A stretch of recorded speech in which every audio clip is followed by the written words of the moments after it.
Satuan Ahli Gizi. Nah, yang menarik Bapak Ibu, barangkali ini pemahaman juga buat Anda, punten, izin. Ahli gizi Indonesia tuh banyak sekali reno-renone. Nek wong Jawa ngerti reno-renone apa? Jadi ada namanya ahli gizi yang berasal dari teknologi pangan. Kalau ahli gizi dari Tekpang, wah nggak heran dibelain itu semua kemasan, karena yang penting hitungan kalori. Mereka adalah penghamba UPF. Nah, libatkan juga TPG, tenaga pelaksana gizi. Mereka adalah orang yang paling tahu di lapangan, ya, kader. Nah, kenapa kelihatannya kader Posyandu TPG nggak dilibatkan?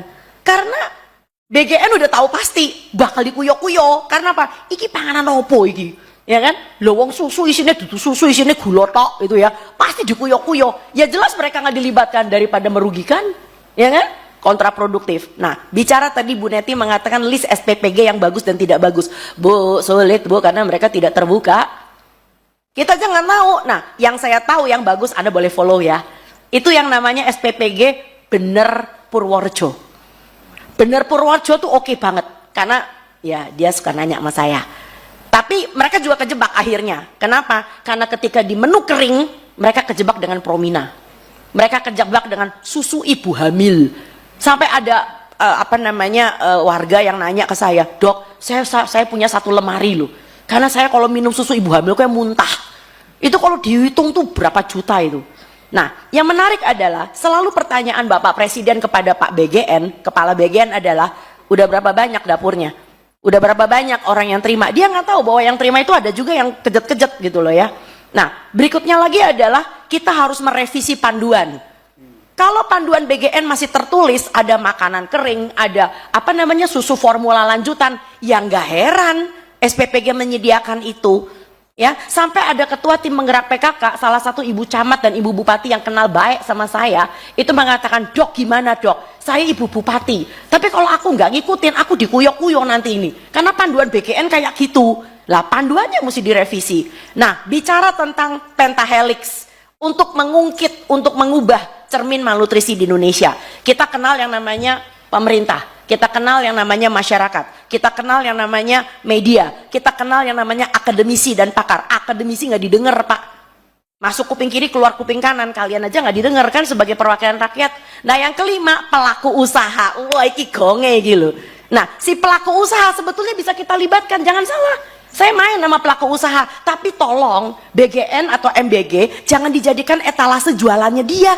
Enak aja, mentang-mentang harga diskon, dikasih susu ibu hamil, susu formula lanjutan. Kalau dia mau terlibat, sediain itu dapur yang benar di kantin sekolah. Sediain itu mobil dengan berpemanas, sehingga anak-anak ketika menerima makanan itu masih 75 derajat Celcius, tidak mendidih tapi masih bagus.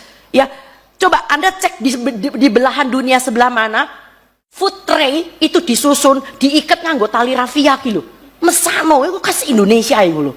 Ya, jadi Anda lihat bahkan di India aja mereka membagi langsung di dapur makanan basah, makanan yang keluar dari panci. Oke, and then ada satu lagi. Ada anak yang sebetulnya punya kebiasaan sarapan Bapak Ibu. Tapi gara-gara ada MBG, dia jadi nggak sarapan. Karena apa? Takut dimarahin sama gurunya karena makannya nggak habis.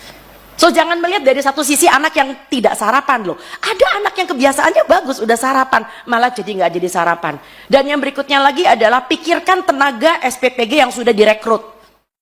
Ya, kita juga nggak mau melakukan moratorium, karena mereka adalah orang-orang yang udah senang dengan gaji 1,8 juta. Kayak kemarin tuh ada yang keluar di TikTok ya, wih gaji gue bagus. Sementara di tempat itu guru cuma 300.000 honornya per bulan. So, saya tidak mau juga Posyandu keseret.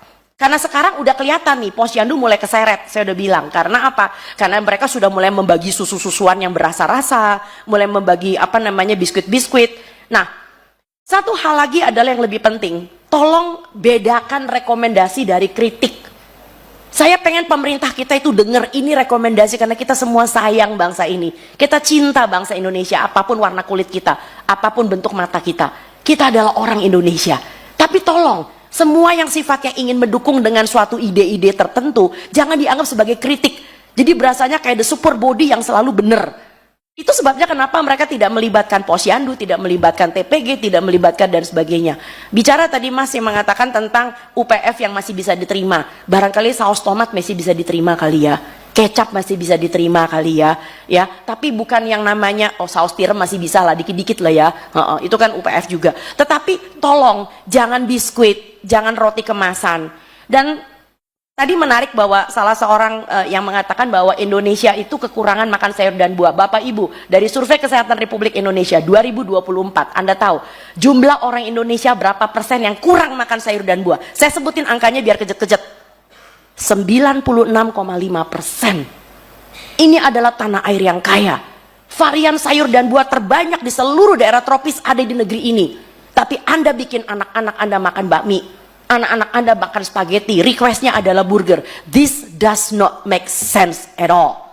Terakhir, intoleransi beda dengan alergi. Jadi kalau nanti misalnya Anda memanggil BGN dan BGN dengan gagahnya mengatakan nggak ada tuh yang muntah, lah iya, intoleransi beda dengan alergi. Alergi saat diberi langsung muntah, langsung diare, langsung mencret, langsung berak-berak. Tapi intoleransi itu ibaratnya seperti Anda punya mertua 3 bulan di rumah. Kalau dia baru datang 3 hari nggak apa-apa, it's okay. Tapi begitu mertua ini mulai 3 bulan, jadi yang disebut dengan exposure, paparannya harus sering, tiap hari minum susu, lah jeder, setelah sebulan 2 minggu mulai kembung, mencret. Itu intoleransi. Jadi intoleransi beda dengan alergi. Jadi saya sakit hati kalau ada orang mengatakan itu dasar norak aja, nggak biasa makan enak. Bukan nggak bisa makan enak karena diintoleransi. Dokter kan juga nggak bisa makan tiramisu.